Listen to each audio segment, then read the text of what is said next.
hide and go seek. And we welcome you to Lucas Oil Stadium, which opened back in 2008 here in the Circle City of Indianapolis, Indiana. Today we've got an interesting Week 11 matchup on tap between the Tennessee Titans and the Indianapolis Colts. That's fielded in the end zone. And no run back here. This will be a touchback, and it comes out to the 25-yard line. So the Colts now coming out for their opening drive. They'll be led out by the #1 overall selection back in 2005 out of the University of Utah. It's Alex Smith. That was a solid performance last week, wasn't it? 2 touchdowns, no interceptions, ran the team well, won the ball game. Bottom line, may not have been earth-shattering, but it didn't need to be. They go play action here on first down. Pressure comes, and the Titans able to bring him down. Malik Jackson in there to drop him for his 5th sack of the year. And so much for that great field position to start the game. Now they're way behind the sticks. Can't wait to see what their second down call is going to look like now. Now following the sack, they'll look to make amends on a 2nd down and 17. Now a play fake, and it's Smith. Into a double team, and it's intercepted. Picked off by Tavon Wilson. And they have possession, and they have it at the 38-yard line.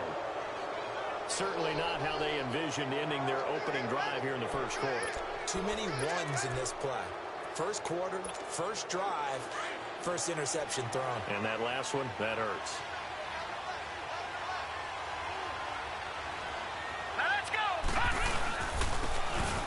And they'll try the ground game here with the running back.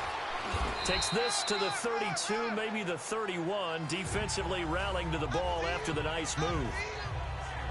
The numbers for him from a week ago. 17 carries, 78 yards. I was so glad you asked for a couple of offensive linemen to talk to before the game, because they told us that in last week's contest, everything was clicking. Didn't matter whether they were doing gap scheme, zone scheme, power, whatever it was working.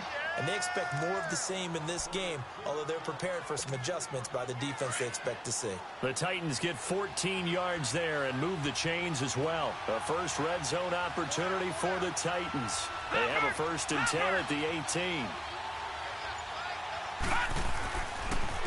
And they'll go with a ground attack here. And he will score. Touchdown, Titans. A great effort there with touchdown number 7 on the year. And the Titans have taken a first quarter lead. And there the counter play proves successful for the touchdown. What typically makes a counter play in general successful, Charles? But what you're trying to do, Brandon, is to get the team moving in one direction, meaning the defense. Get them going in one direction and then wall them off with your blocking and bring it back in the other direction. That way, you don't actually have to punish them with your blocking. You just position them. And if you have any kind of a good back, he'll take full advantage of it and gain good yardage. Oh, they get to the football. It's blocked.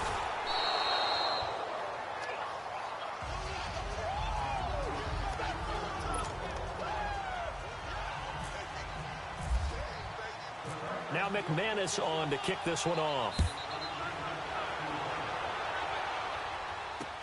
This is taken about 7 yards deep. And no run back here. This will be a touchback, and it comes out to the 25-yard line. And now Indianapolis set to take the field. And, you know, certainly a lot of football left to be played. We're not into December yet, but right now where we stand, they're first place in their division. Looking good, looking to be a threat come January.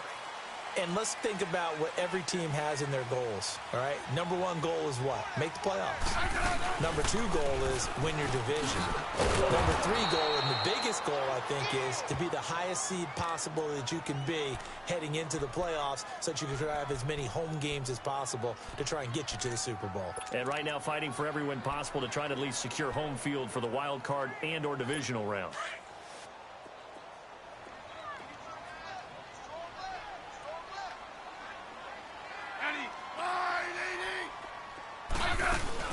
Staying on the ground with Mack. And an alley to run. And he'll get it up to the 33-yard line. Call it a gain of 13 yards on the play. And that's going to bring up a 3rd down. Look, the first down marker is out there, but sometimes it's hard to find for an offense when they're in a long yardage situation, which usually means throw the football. In this case, they went against the tendency and ran it. And boy, the reward was there. A big, big pickup. And guess what? It's now third and very short in order to try and pick up a first down. That one for Indianapolis, resulting in 15 yards and a fresh set of downs. Got to say, I was a little surprised to see him, Charles, come out in the shotgun on third and less than a yard. Yeah, but the way the NFL is nowadays, we hardly ever see anyone really run for it on short yardage. So they're going to throw the football more times than not. That was a nice, easy rhythm throw right there, and they pick up the first down. Throwing is Smith. And he'll be brought down just shy of midfield at the 49-yard line. It'll be a pickup of just 2, and that'll bring up second down. And this O-line, it is the lifeblood of the offense. They established the tone. Mean, nasty, physical. They can't wait to get after people. That allows the rest of the offense to feel confident.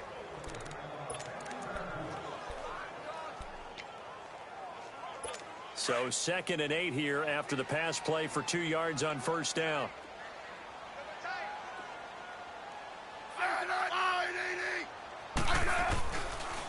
First carry for Carlos Hyde. And he is going to be stopped cold behind the line of scrimmage. They'll wind up losing 3. And now it's third down. He has elite instincts from his linebacker spot. He's able to diagnose the run and flies in like a missile to stop that one behind the line of scrimmage.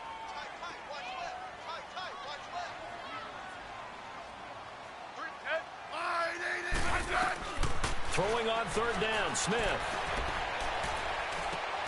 And he's caught on the sideline, but he's not going to have a first down. They say he was out of bounds, so a big call there that brings up 4th. Not only was the call spot on, how about the execution of that defense right there? The zone was absolutely locked up tight.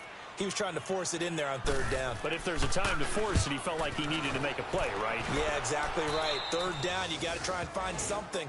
There's nothing available there for him. And here comes Tennessee as they get set to take the field. And, Charles, if the season ended today, and it's not going to, we still have December left. More football. We're only in November. But they would be a wild card team. And that's great. They'd be in the playoffs, but you know they're trying to bump up to be one of those division leaders. That guarantees you at least one home game in the playoffs, and that's what you're really seeking. But there also isn't much margin for error for this team, right? Because right where they're sitting, a 2-game losing streak could have them out of the playoffs, so they've got to make sure they continue to keep the momentum going. Absolutely. There's some sharks smelling blood in the water behind them.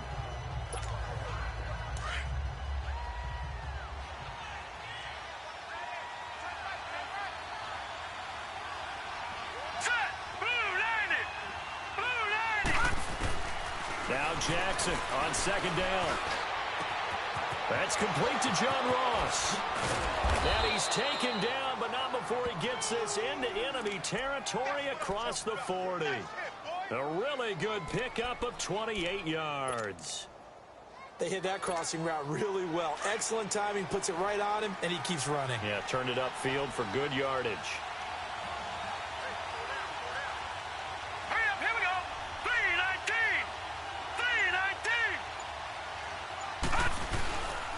And on the ground they go with a running back. And able to push his way forward here for a good little gain. It's a 6-yard pickup, and it gets him to 2nd and 4. A quick burst there, and he nicely bit off a pretty decent gain.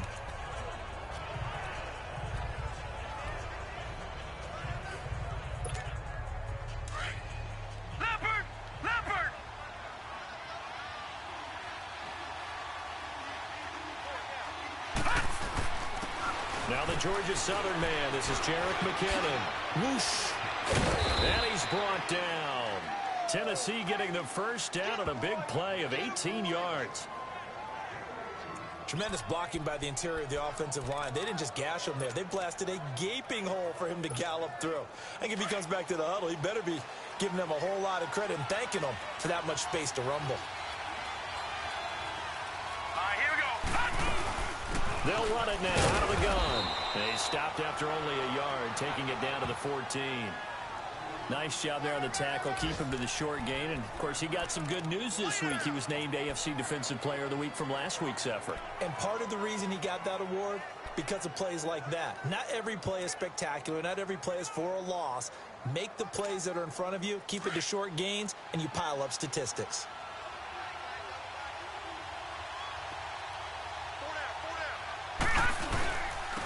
Now they try the right side here. And he is going to lose yardage here. It's a loss of 2, now 3rd down. I know the scouting report on him is that he doesn't possess the eye discipline to be an elite linebacker. And what that means is his ability to read, react, and make a play. But on that one, he looked like one of those guys.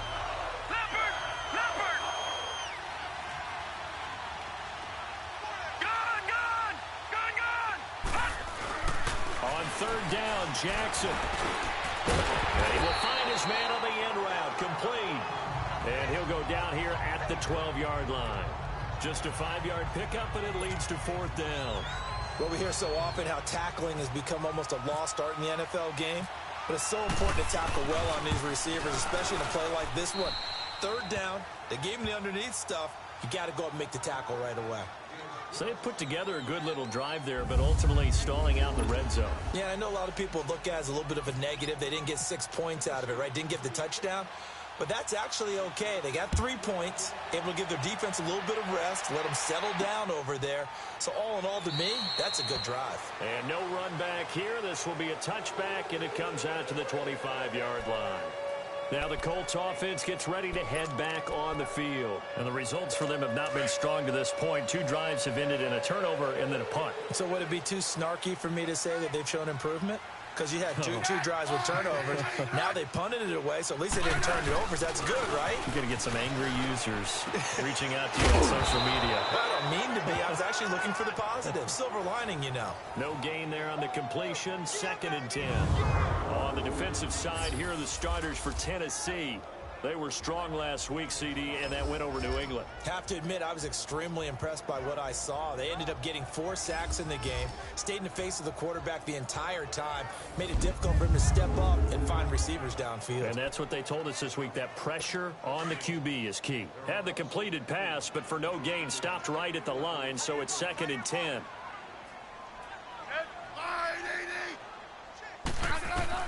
On 2nd down, here's Smith. That is incomplete. They went with a dime look on defense. 2 extra defensive backs on the field and covered up essentially every blade of grass. That allowed them to disrupt the play. They come up to the line now facing a 3rd and 10 after the incompletion.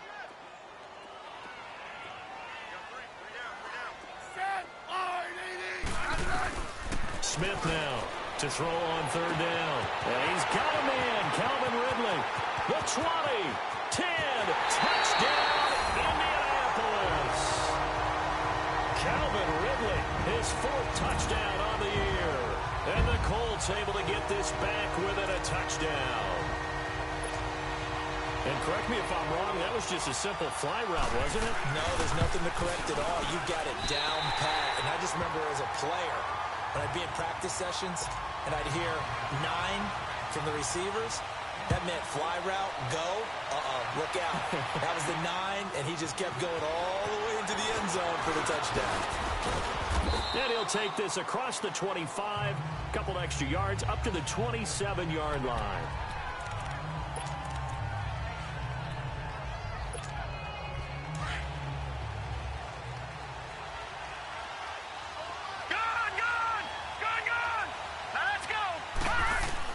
They'll throw on 1st down with Jackson. Out to the flat. That's complete to his running back.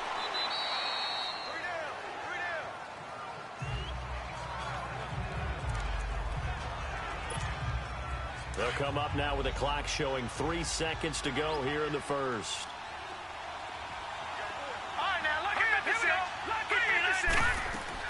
On 2nd down, Jackson. Throwing right, and that's complete. And he's taken down, but not before getting this across midfield and just shy of the 40. And they've got it here with a 1st down. A look up to the scoreboard as time has run out on this first quarter. 9-7 is our score. We'll come back to Indianapolis after this. Here we go. 3-19. And they'll run it here. And he'll lose yardage here. Back at the 47.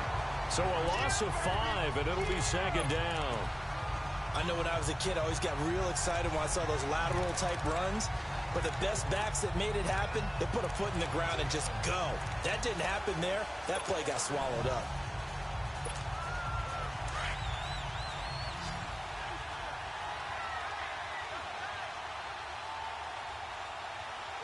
Here we go now. Green, 39. Green. On second down, here's Jackson. And it's a short one here, complete to his tight end. And he'll be brought down, it looks like right at the 40. The reception good for 7. It's third down. When you execute a drag or a crossing route really well and give them a chance to let it develop a little bit, you can gain some significant yardage hitting your tight end on that one. And on 3rd and 8, defensively, they're going to beef up the secondary. 6 defensive backs. Lucky 56. All right, now, lucky 56. Lucky 56. Green, 39. Green, 39. Detroit. From the gun on 3rd down, Jackson. And his guys are going to take over at the 39-yard line. Oh, timing is everything on a route like this. He tried to drive that football into a tight spot. And if you're a little early or a little late, chances are there's going to be someone there. And sure enough, this one's going the other way. Good starting field position for the Colts as they have it 1st and 10.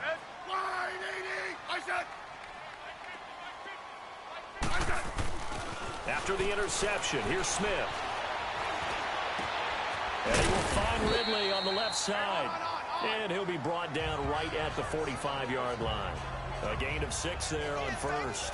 One thing you're hoping for when you run drag routes, you're able to hit a receiver in stride, and he can pick up a lot of yardage after the catch. But in this situation, the defense was effective, able to stop him before he could get a good head of steam going. They'll fake it. Now Smith. Gonna let one fly go. Let's put inside the 20. And he'll take it down deep into Tennessee territory. A gain of 39 that time. We just saw him hit a big play there on a deep post. And most of the time, the post isn't available because usually you have defenders in the middle of the field. But if you throw enough curls and crossing routes and underneath routes, I know from experience, they get tired of watching those balls get caught. They start to creep up a little bit, and that's when you can hit them big over the top. That's going to be caught at the 10-yard line. And he'll get into the end zone. Touchdown, Indianapolis. Calvin Ridley with his 2nd touchdown of the game and 5th on the year. And the Colts are in for 6. Now he's having a nice little first half here, partner. And it's a first half that leaves us anticipating what can still come. I mean, 2 touchdowns already here through the 2nd quarter. There could be plenty more before this game is over.